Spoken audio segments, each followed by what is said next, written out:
हो गया। हाँ जी, आज का हमारा क्वेश्चन है कि factors affecting growth and development, कि विकास को हमारे जो फैक्टर्स हैं, कारक है, कैसे प्रभावित करते हैं और कौन कौन से कारक।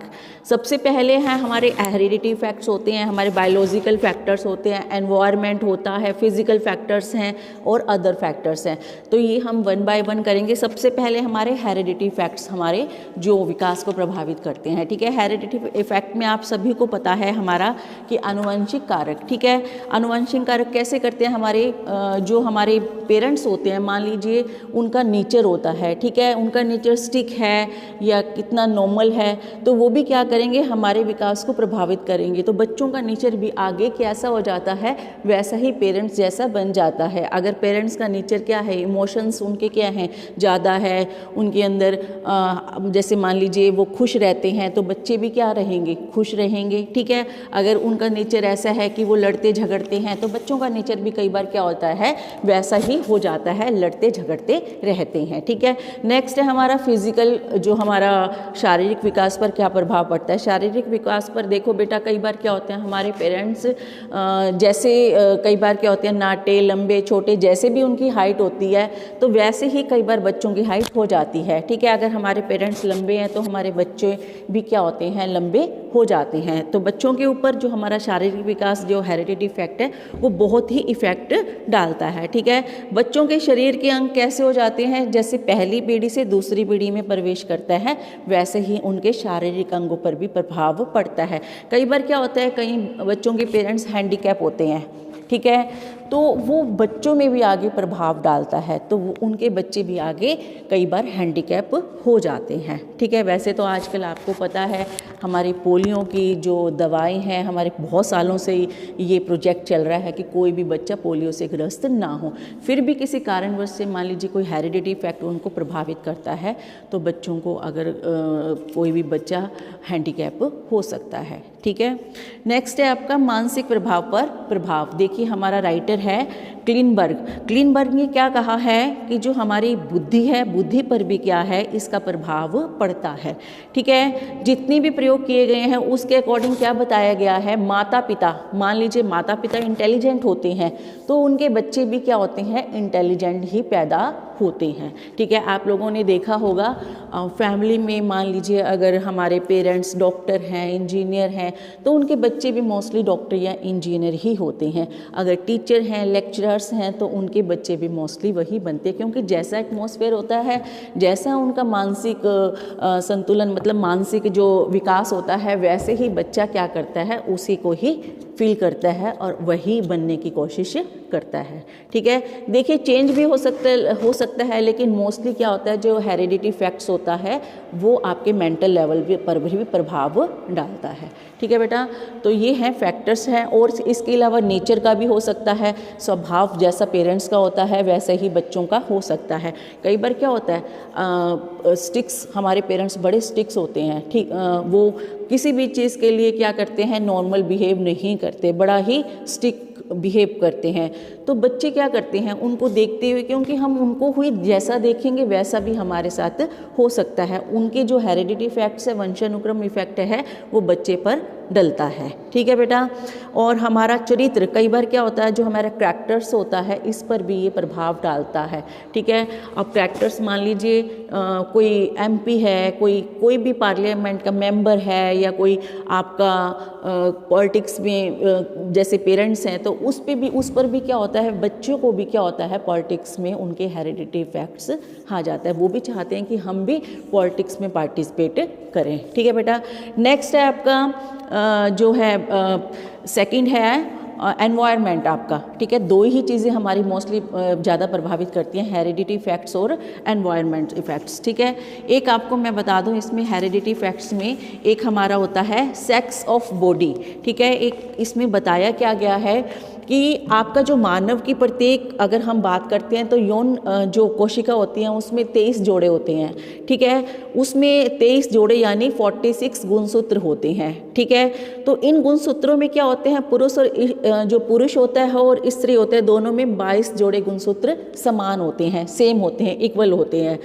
ठीक है। तो पुरुष तथा स्त्री में क्या होता है, जो लास्ट वाला होता है वो भिन्न होता है, जो गुणसूत्र होता है, ठीक है। यही गुणसूत्र क्या करता है, निर्धारित करता है कि आपकी जो माता जिस बच्चे को जन्म देगी वो लड़का होगा या लड़की, ठीक है। 23वें गुणसूत्र में अगर XX क्रोमोसोम है तो बच्चा क्या होता है, लड़की पैदा होती है, और अगर XY गुणसूत्र है तो लड़का पैदा होता है, ठीक है। तो ये भी हमारे इफ़ेक्ट्स पहले से ही क्या हो जाता है, इफ़ेक्ट पड़ता है, वो हमारी चीज़ प्रभावित करती है, वंशानुक्रम कारक, ठीक है। अगर XX क्रोमोसोम मिलते हैं तो बेटी होती है, और अगर XY मिलते हैं तो बेटा होता है, ठीक है। ऐसे ही हमारे अब नेक्स्ट है आपका एनवायरनमेंट प्रभाव, ठीक है। एनवायरनमेंट का जो विकास को प्रभावित करने वाले एनवायरनमेंट वातावरण का है, ये भी हमारे ऊपर बहुत प्रभाव डालता है। जैसा वातावरण होता है, अगर हम नॉर्मल बात करते हैं तो बच्चों पर भी वैसा ही इफ़ेक्ट बहुत पड़ता है, ठीक है। मान लीजिए हम कई बार कहाँ से शुरू करते हैं, अपने घर से शुरू करते हैं, हमारे घर का वातावरण देखते हैं। अगर हमारे यहाँ पर जो भी उसके परिवार में क्षेत्रीय भाषा बोली जाती है तो बच्चा भी वैसे ही सीख जाता है। घर में मान लीजिए हम पंजाबी बोलते हैं या हम हरियाणवी बोलते हैं, ठीक है, या हम हिंदी, जो भी हम लैंग्वेज बोलते हैं, बच्चा सबसे पहले वही भाषा गेन करता है, ठीक है ना बेटा। तो इसलिए वैसे अगर हमारे देश में 3 लैंग्वेज फार्मूला यूज़ करते हैं, क्षेत्रीय भाषा, हमारी नेशनल लैंग्वेज और इंटरनेशनल लैंग्वेज, ठीक है, इसको बोलते हैं 3 लैंग्वेज फार्मूला। लेकिन ये सब चीज़ें क्या करती हैं, बच्चे को प्रभावित करती हैं। तो सबसे पहले हम वातावरण की अगर बात करते हैं तो बच्चों का जो हमारा एनवायरनमेंट में क्या है कि बच्चे जैसा पेरेंट्स, हमारे परिवार के लोग जैसा खाते पीते हैं, मान लीजिए कई लोग वेजिटेरियन होते हैं, कई लोग नॉन वेजिटेरियन होती है, हम पेरेंट्स को देखते हैं, अपने परिवार के लोगों को देखते हैं, वो क्या खाते हैं, हम भी वैसे ही बन जाते हैं। मोस्टली देखिए जो वेजिटेरियन फैमिली होती है उनके बच्चे भी मोस्टली वेजिटेरियन ही होते हैं, ठीक है। अगर नॉन वेजिटेरियन फैमिली है तो बच्चे भी वैसा ही सीखते हैं। बहुत रेयर होता है कि उल्टा होता है, नहीं तो हम जैसा भी फैमिली में रहते हैं वो हमारे ऊपर इफ़ेक्ट डालती हैं, ठीक है। तो अगर हम देखते हैं जन्म से पहले का वातावरण भी हमें प्रभावित करता है, ठीक है। अगर आप देख लीजिए बच्चा जब गर्भावस्था में होता है, माँ के गर्भ में होता है, तभी से ही वहाँ एनवायरनमेंट प्रभावित करना शुरू कर देता। माँ जैसे मान लीजिए अच्छा खाती है, उसको अच्छा आहार मिलता है, पौष्टिक भोजन मिलता है, तो बच्चा भी कैसा होगा, स्वस्थ होगा, ठीक है। क्योंकि आहार जैसा मिलेगा माँ को खाने का, वो बच्चे के ऊपर भी इफ़ेक्ट डालेगा, ठीक है। अगर माता को जो हमारी बच्चे की माँ होती है उसको आहार अच्छा नहीं मिलेगा, ठीक है, पौष्टिक भोजन नहीं मिलेगा, तो बच्चा किसका शिकार होगा, कुपोषण का शिकार होगा, ठीक है। हो सकता है बच्चे में कोई बच्चा स्वस्थ ना हो, कोई बीमारी उसको डिसीज़ इफ़ेक्ट करती हो, ठीक है। तो जन्म से पहले का भी हमारा एनवायरनमेंट प्रभाव डालता है, ठीक है बेटा। क्लियर हो गया ये पॉइंट। नेक्स्ट जन्म के टाइम भी कई बार क्या होती है, कोई ऐसी हमारे सामने डिसीज़ हो जाती है तो कई बार तो बच्चा हमारा नॉर्मल भी पैदा हो जाता है, लेकिन कई बार क्या होता है, माँ के जो माता का पेट होता है उसको चीर के भी बच्चे को निकालना पड़ता है बाहर। क्यों, उस समय कई बार हमारे सामने ऐसे डिसीज़, उस वातावरण को कई बार ऐसा प्रभाव पड़ता है वातावरण का कि नॉर्मल बच्चे की डिलीवरी, जब जो डिलीवरी होती है नॉर्मल करनी मुश्किल हो जाती है। वो सब एनवायरनमेंट टाइम के अकॉर्डिंग पता चलता है, ठीक है। देखिए अगर हम कहते हैं तो कई बार तो क्या होता है कि जन्म के समय बहुत सारी ऐसी चीज़ें हमारे सामने डिसीज़ आ जाती हैं जो माता को क्या करती है, बहुत ही प्रभावित करती है, ठीक है। जिससे गर्भ से बाहर लाने के लिए बच्चे को बहुत सारे यंत्रों की और दवाइयों की ज़रूरत पड़ती है, और कई बार क्या होता है नॉर्मल डिलीवरी भी हो जाती है। तो ये सब क्या है, हमारे उसके ऊपर इफ़ेक्ट डालता है। तो माता के कई बार ऑक्सीजन की कमी होने के कारण क्या हो जाता है, उस बच्चे के मस्तिष्क पर भी आघात हो जाता है, मेंटल लेवल पर भी प्रभाव पड़ता है। कई बार क्या होता है, डॉक्टरों की लापरवाही के कारण बच्चे के जैसे बच्चे के ऊपर कोई गलत इफ़ेक्ट डल जाता है, कोई यंत्र यूज़ हो जाता है गलत, जो उसके ऊपर मेंटल लेवल पर प्रभाव डालता है, ठीक है। कई बार तो क्या होता है, हेरिडिटी इफेक्ट्स होते हैं, लेकिन कई बार एनवायरनमेंट इफेक्ट भी बच्चे पर हो जाता है, ठीक है, ज़्यादा। उसके बाद है इफ़ेक्ट्स रिलेटेड टू पेरेंट्स, माता पिता का जो संबंधित प्रभाव है। जैसे हमने हेरिडिटी में किया था, ऐसे ही क्या है इसमें है एनवायरनमेंट में, कि माता पिता का जो स्वभाव है वो भी बच्चे को प्रभावित करता है। वो नॉर्मल मनोवैज्ञानिक, शारीरिक, ठीक है, पूरी तरह से जो भी है उसका संवेगात्मक, मानसिक, पूरी तरह से बच्चे को प्रभावित करता है। क्योंकि परिवार में जैसे बच्चों की संख्या, मान लीजिए परिवार में हमारा कई बार क्या होता है, अकेला संयुक्त परिवार होते हैं हमारे, और कई बार हम अकेले ही अकेले ही रहते हैं, जो हमारा छोटा परिवार होता है, ठीक है, एकल परिवार जिसको हम कहा जाता है।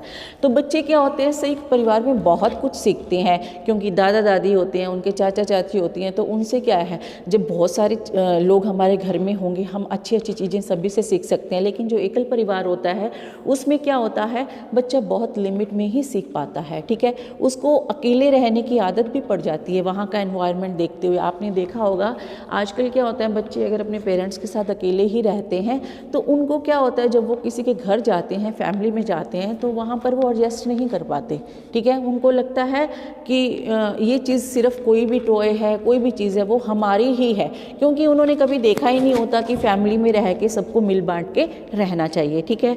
तो ये इफेक्ट भी बच्चों के ऊपर, अनुशासन का जो डिसिप्लिन है वो भी इफेक्ट बच्चों पे डालता है।